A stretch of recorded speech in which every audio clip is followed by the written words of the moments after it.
Hi, Earth Signs, Taurus, Virgo, and Capricorn. Welcome po sa ating channel. At ito ay inyong Daily Gabay Tarot reading for June 6, 2024. Please be reminded kung nakaresonate kayo, comment down. Kung hindi kayo nakaresonate, ibigay nyo po sa iba kasi channel reading po ito.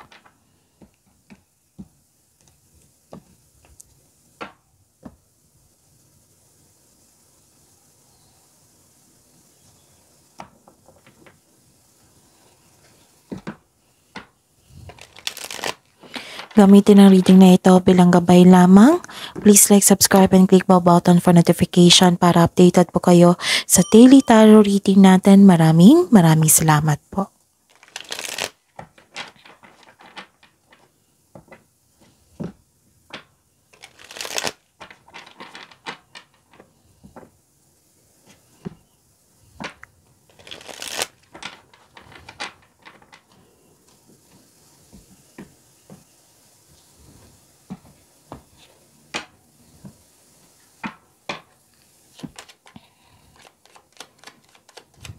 Spirits Guide, I need 3 cards po.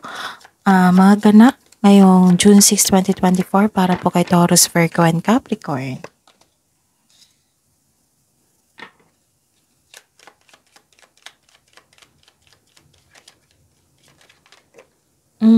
Kunin ko to.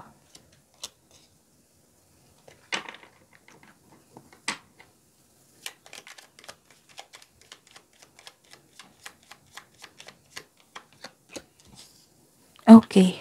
Taurus, Virgo, and Capricorn. May nakita ko dito may expected cheque or malaking money na darating. Yes, darating po ito sa araw nito. Pwedeng news or information po. Pero careful kayo ha, kasi may nakita ako dito may kaalitan kayo. Nagkaroon ng argument, galit kayo kasi nasaktan kayo. Pwede din na nagdesisyon kayo regarding sa inyong passion. Pero nahihirapan kayo kasi may nagkaroon ng delay, burden, nahihirapan kayo, boundary, blockages, may taong ayaw makinig sa inyo, or sobrang stricto.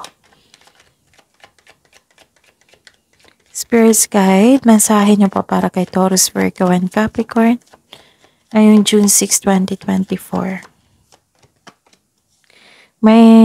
Ang mensahe po, to commit to self-care rituals and you are perfectly beautiful. Spirits Guide, ano po ang energy ni Taurus, Virgo, and Capricorn ngayong June 6, 2024?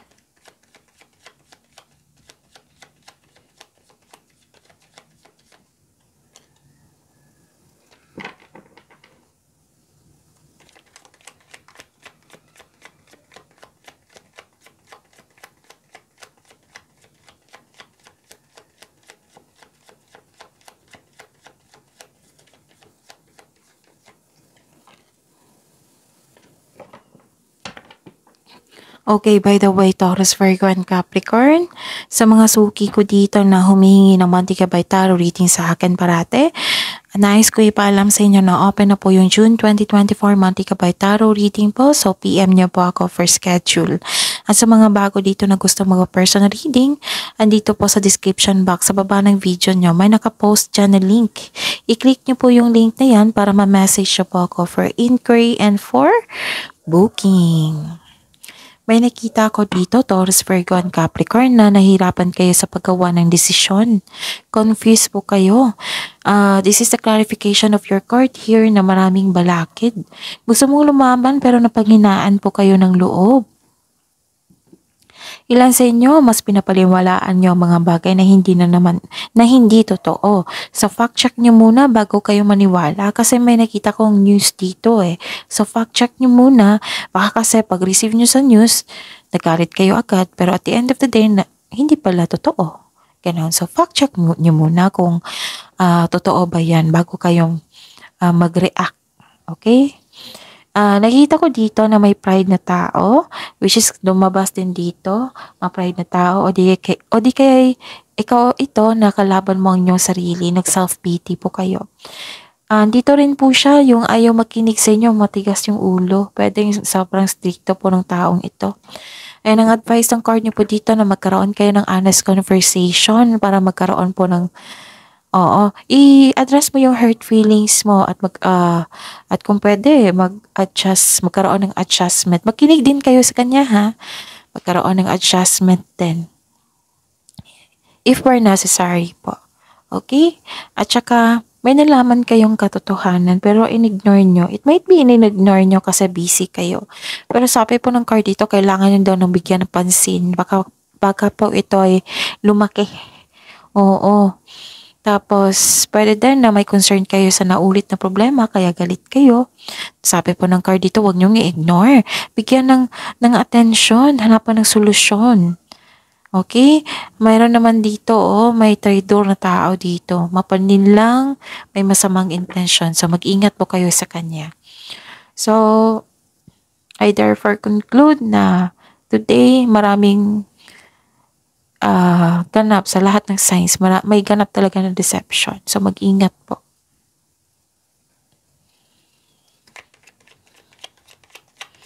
Spirits Guide, Career and Money po ni Taurus, Virgo, and Capricorn ngayon June 6, 2024.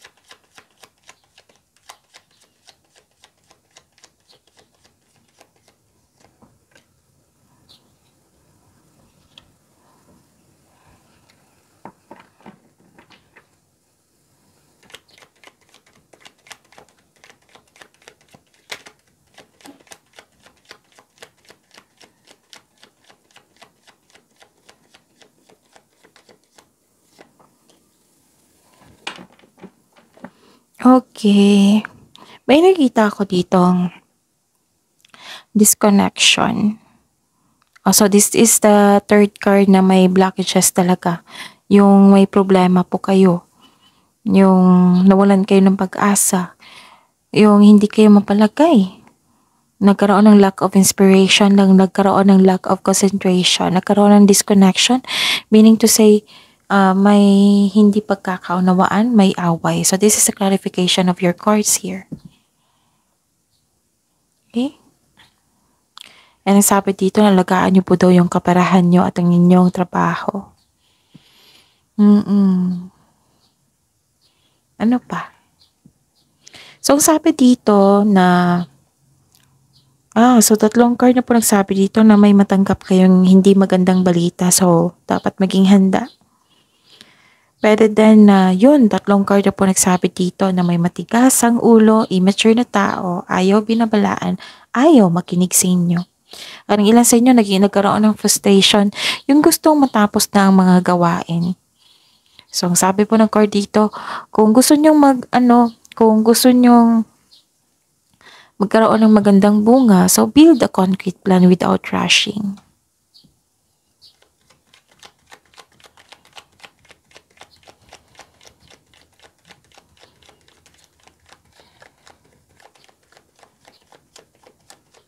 Love life, self-love, partnership, and romance, si Taurus, Virgo, and Capricorn ngayong June 6, 2024.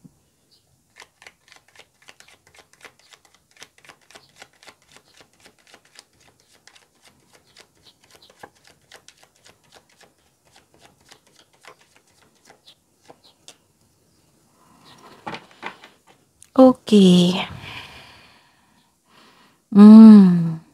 May nakita ko ditong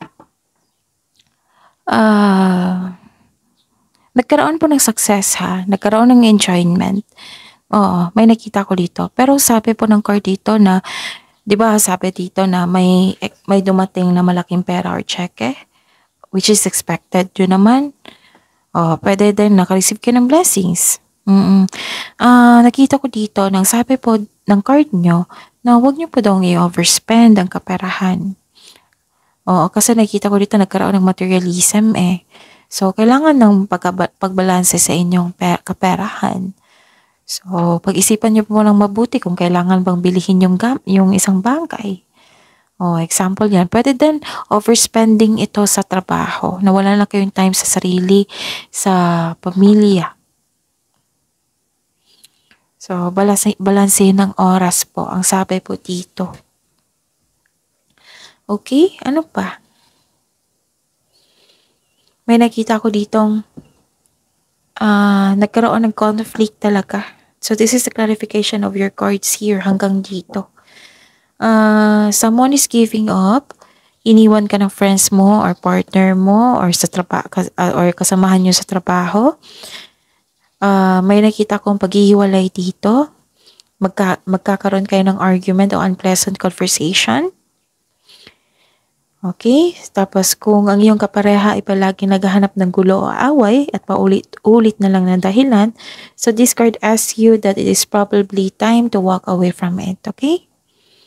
So that is your reading, Taurus, Virgo, and Capricorn. Please like, subscribe, and click the button for notification para updated po kayo sa daily tarot reading natin. Maraming salamat po.